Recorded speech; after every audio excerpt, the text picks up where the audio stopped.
오늘 말씀은 13절부터 18절까지 이렇게 이어져 있는데 그 내용을 그냥 부득불 나눠서 설명하는 거지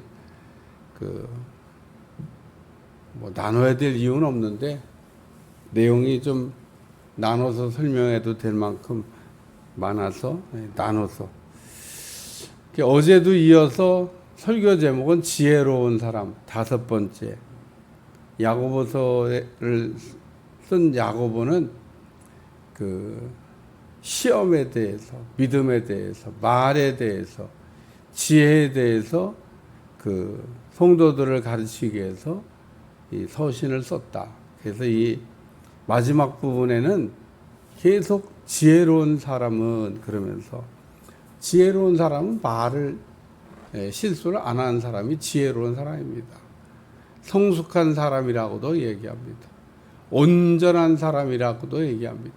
그래서 우리가 말 실수를 안 한다는 얘기는 말을 잘하는 걸 얘기하는 거예요. 어떻게 하면 우리가 말을 잘할 수 있을까? 말에 대한 그 말을 잘해야 된다고 얘기하고 말을 잘하는 게 지혜로운 사람, 말을 잘 못하는 사람 어리석은 사람이라는 설명하면서 이 지금 지혜로운 사람이라고 하는 제목에 다루고 있는 이 말씀들은 말의 실제, 우리가 말을 실제로 쓸 때 어떻게 쓰면은 지혜로운 사람이 되냐. 그러니까 뭐 말에다가 재갈을 물리고 우리가 뭐 성령의 통제를 받으면서 말하는 게 잘하는 거다. 뭐 원칙이죠. 네. 그건 아는데 문제는 어떻게 실생활에서 우리에게 일어날 때 어떻게 말을 하냐. 오늘 본문에도 3가지 내용을 정리해주고 있습니다. 지혜로운 사람이 되기 위해서는 이런 때에는 이렇게 말을 해야 된다는 겁니다. 그러니까 이런 때에 이렇게 말하는 것을 우리가 딱 정리하고 알고 있으면 좋죠. 첫 번째는 고난 중에 기도하는 겁니다. 고난 얘기하면 딱 떠오르는 사람이 있잖아요. 고난 하면 딱 떠오르는 사람이 욥이 생각이 납니다. 욥. 성경을 하나 찾겠습니다. 욥기 2장 9절 10절. 구약 성경 욥기 2장 9절에서 10절입니다. 거기 보면요. 누구 얘기가 나오냐면 욥의 아내가 얘기하는 내용이 나와요. 욥기 2장 9절에 10절 다 같이 시작. 그의 아내가 그에게 이르되 당신이 그래도 자기의 온전함을 굳게 지키겠느냐. 하나님을 욕하고 죽으라. 그가 이르되 그대의 말이 한 어리석은 여자 말 같도다. 우리가 하나님께 복을 받았은즉 화도 받지 아니하겠냐 하고 이 모든 일에 욥이 입술로 범죄하지 아니하니라.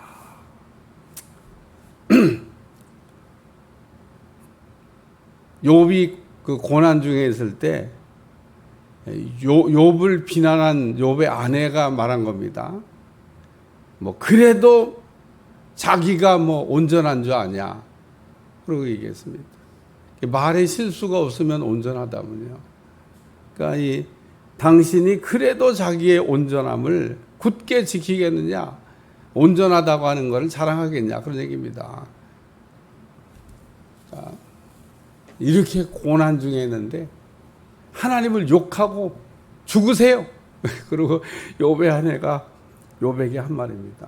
근데 욥이 지금 10절은 한 말이에요. 그대의 말이 한 어리석은 여자가 같다. 지혜가 없다 이거죠. 어리석었다고 하는 게 지혜가 없다는 거고 말을 못한다는 건데 나보고 그러면은 뭐 하나님을 뭐 고난 중에 원망하라는 거냐. 나는 고난 중에 기도는 한다. 오늘 고난 중에 우리가 기도를 할 수 있다고 하는 것은 원망하는 건 아니죠. 오늘 우리가 고난 중에 기도하는 게 원망하는 겁니까? 막 하나님이 말이야. 내가 그래도 말이야. 이렇게 하나님 앞에 했는데 말이야. 하나님이 나한테 이럴 수가 있냐고. 그러는 게 기도는 아니잖아요. 기도는 시작도 감사고 과정도 감사고 마지막도 감사입니다.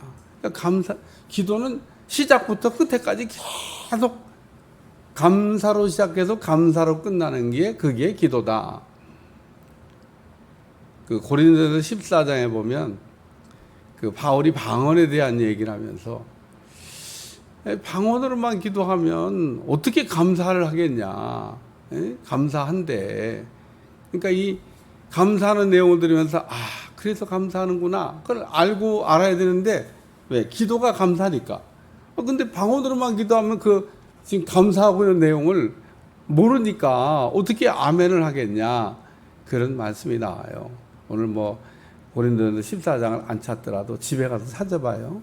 바울이 방언에 대한 얘기를 하면서 방언으로만 기도하면 어떻게 감사를 하겠냐. 감사해야 되는데 그 통역을 해야 그 감사한 일에 감사가 되지 않겠냐. 그러면서 기도에 대한 가르침을 주면서 기도는 감사로 시작해서 그래서 오늘 아무것도 염려하지 말고 이 모든 일에 감사로 하나님 앞에 아뢰라 그러잖아요. 그러니까 여기 고난 중에 기도하라.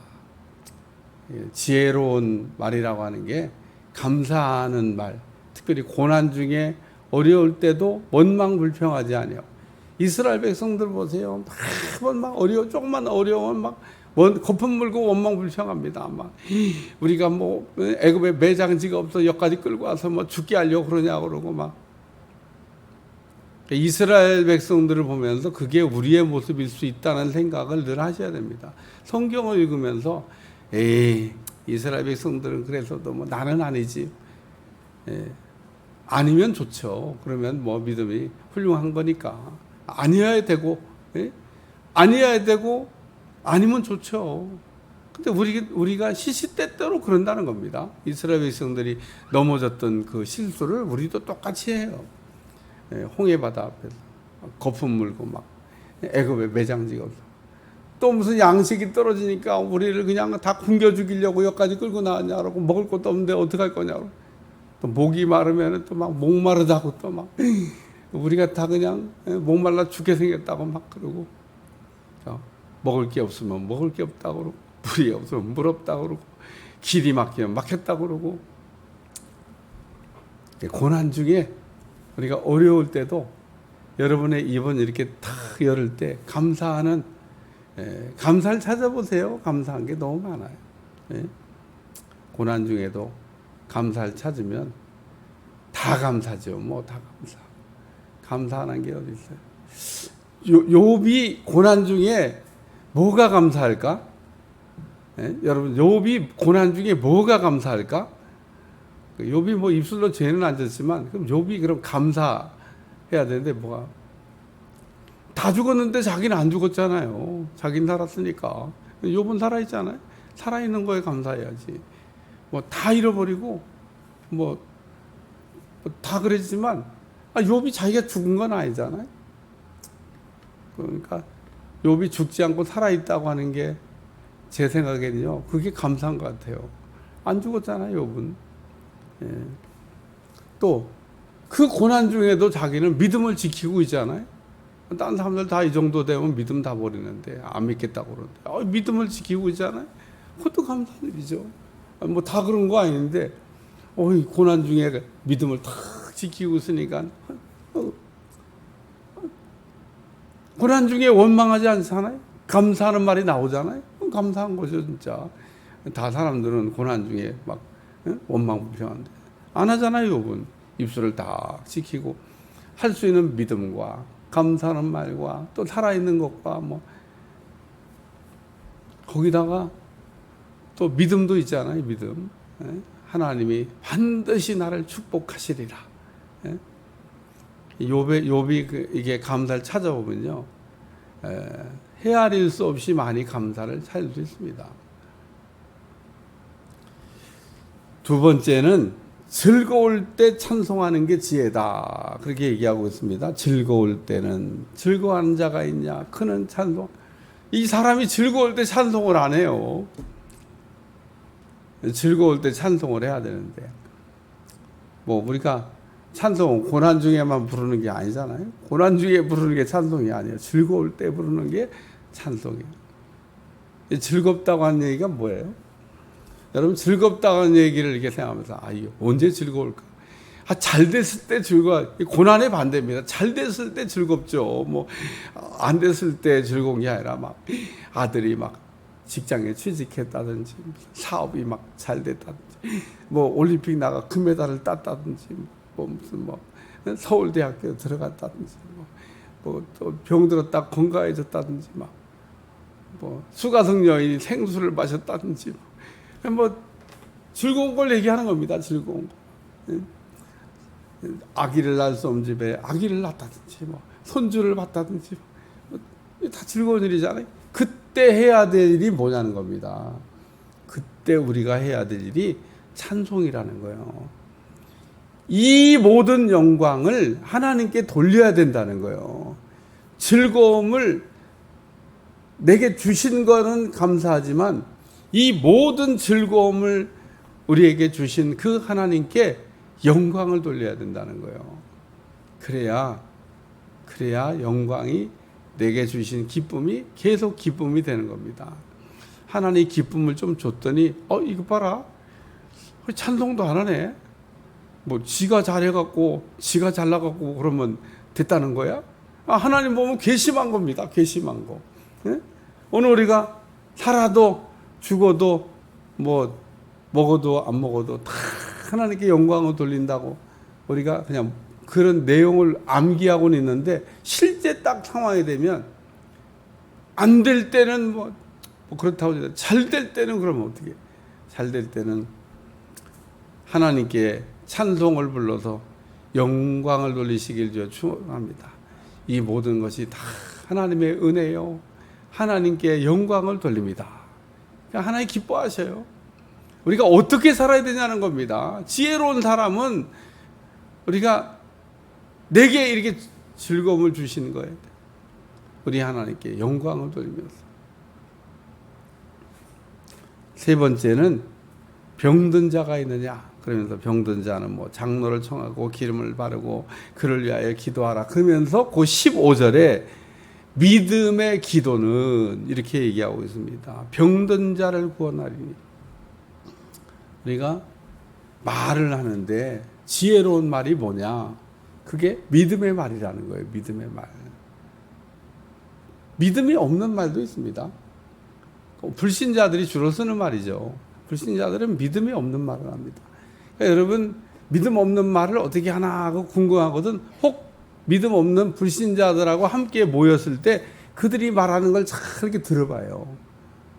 그러면은 저게 믿음이 없는 말이구나.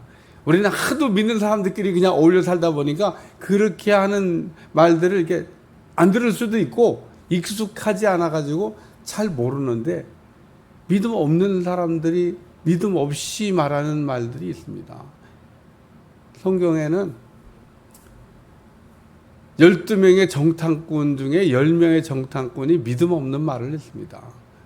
하나님이 가나안 땅에 들어가라고 그러는데 들어갈 수 있으니까 들어가라고 그러신 거 아니겠어요? 우리는 그냥 하나님이 뭐라고 말씀하시면은 그냥 토달지 않는 법을 배우셔야 됩니다. 이해는 안 돼도. 하나님 말씀이 항상 우리에게 이해가 돼가지고 아멘 하려면요. 죽을 때까지 기다려도 안 될 수도 있어요. 왜냐하면 이해가 안 되는 걸 하나님 말씀은 하나님의 말씀이 우리가 이해가 착착되면 우리 수준이 하나님 수준이 돼야 돼요. 근데 우리 수준은 하나님 수준이 아니기 때문에 우리 능력이 하나님 능력 같아야 돼요. 그러면 착착되겠죠. 우리가 사람이 말하는데 말을 알아듣으려면 그 사람하고 똑같은 수준이 돼야 알아듣는 거예요. 대학에 가면 막 철학 교수 또 무슨 이런 여러 가지 그 학문에 뛰어난 교수님들이 뭐라고 얘기하면 학생들이 다 알아듣냐고요? 못 알아들어요. 처음엔 못 알아듣는 게 정상입니다. 그걸 알아들으면 교수님 수준이지. 그만큼 공부해야지. 그만큼 알아야지. 다 몰라요. 들으면서 우와 막 저런 세계가 있고. 우리가 하나님이 하시는 말씀을 다 듣고 이해하려면 우리 수준이 하나님 수준 돼야 되는데 우리는 안 되는 겁니다. 그러니까 우리는 하나님이 하시는 말씀이 다 이해가 안 되는데 그럼 어떡하지? 그냥 하나님 말씀이니까 아멘하고 순종하고 그렇게 해서 하는 거예요. 그럼 뭐 거기다가 뭐 저기 알지도 못하면서 자꾸 무슨 토를 달고 이유를 뭐 이해를 시켜달라고 그래요. 죽을 때까지 이해시켜달라고 해도 이해 안 된다니까. 왜? 우리의 수준이 하나님 수준이 아니기 때문에. 그래서 사람이 죽을 때는 좀 수준이 높아진다고 하더라고요. 응? 사람이 딱 죽는 순간에는 수준이 팍 올라간대요. 모든 사람이 딱 죽는 그 순간에는 순간적으로 이렇게 깨달음이 이렇게 막, 사람이 죽을 때 깨달으면 뭐해? 죽을 때는 사람이 이렇게 다 내려놔지잖아요. 응? 저는 저희 뭐 동기 목사들 가운데도 이렇게 일찍 하나님의 부르심 받고 가신 분들을 이렇게 종종 병실에 가서 만난 적이 있는데 참 이렇게 쳐다보고 있으면 어떤 때는 좀 그래요. 아유, 좀 더 사셔도 될 것 같은데 왜 하나님 일찍 데려가시나? 나름 하나님 일 열심히 저 시골 저 태백 가가지고 막 애쓰고 수고하고 참 착하고 충성된 종인데 아유 왜 이렇게 또 하나님이 일찍 데려가시나? 그런 아쉬움이 남아요. 근데 그 병상에서 그 봤던 제 같이 공부했던 사람이 하는 말이나 이렇게 뭐를 이렇게 들으면서 제가 크게 감동받은 거는 평생 목회하면서 그 경험하지 못했던 거를 딱 죽음을 앞두고 있으니까 그 수준이 굉장히 높은 이야기를 해요. 사람이 초연해지는 거예요. 응? 우리가 그런 해야 되려면 죽을 때는 한번 여기 불신자들은 믿음 없는 말을 합니다. 10명의 정탐꾼 믿음 없는 말을 하잖아요. 2명 여호수아 갈렙 믿음 있는 말을 합니다. 그러니까 하나님이 믿음으로 말하는 걸 기뻐하셔요. 예? 믿음이 없이는 하나님을 기쁘시게 할 수 없다 그러잖아요. 그러니까 오늘 우리는 자꾸 신념을 믿음이라고 또 얘기하는 분이 있습니다. 뭐 된다나 그죠? 뭐 된다고 하는 거 저기 세상 불신자들 다 된다고 그래요. 우리 신념과 믿음을 혼돈하면 안 됩니다. 신념은 내가 된다는 거고 믿음은 하나님이 된다는 거예요. 그러니까 오늘 하나님이 된다고 그러는 그 말씀을 우리가 붙들고 우리가 믿음의 기도는 그래서 지혜로운 사람은 그렇기 때문에 고난 중에도 감사하는 말을 하고 원망하지 않는다 그런 얘기입니다. 지혜로운 사람은 즐겁고 내가 정말 기쁜 일이 하나님이 나를 잘 되게 했을 때 그 모든 영광을 하나님께 돌리고 그리고 지혜로운 사람은 병중에 있을지라도 믿음으로 말을 하고 믿음으로 산다. 오늘 지혜로운 사람이 꼭 되시기를 주여 축원합니다. 계속 지혜로운 사람에 대해서 우리에게 지혜로운 사람의 지혜의 실제 이렇게 내일도 좀 나눴습니다만은 어쨌든 한꺼번에 얘기해도 되지만 말씀을 읽다 보니까 이게 나눠서 해도 되겠다. 그래서 나누는 거지 뭐 그냥 하나의 얘기예요. 하나의. 내일 더 지혜로운 사람에 대해서 이야기를 다루도록 하겠습니다. 기도하겠습니다. 하나님 우리가 어리석은 사람 되지 않게 하시고 지혜로운 사람이 되게 하시고 지혜롭고 또 지혜로운 사람처럼 우리가 말을 잘할 수 있도록 축복해 주시고 하나님이 기뻐하는 말을 할 수 있도록 축복해 주옵소서. 예수님의 이름으로 기도합나이다. 아멘.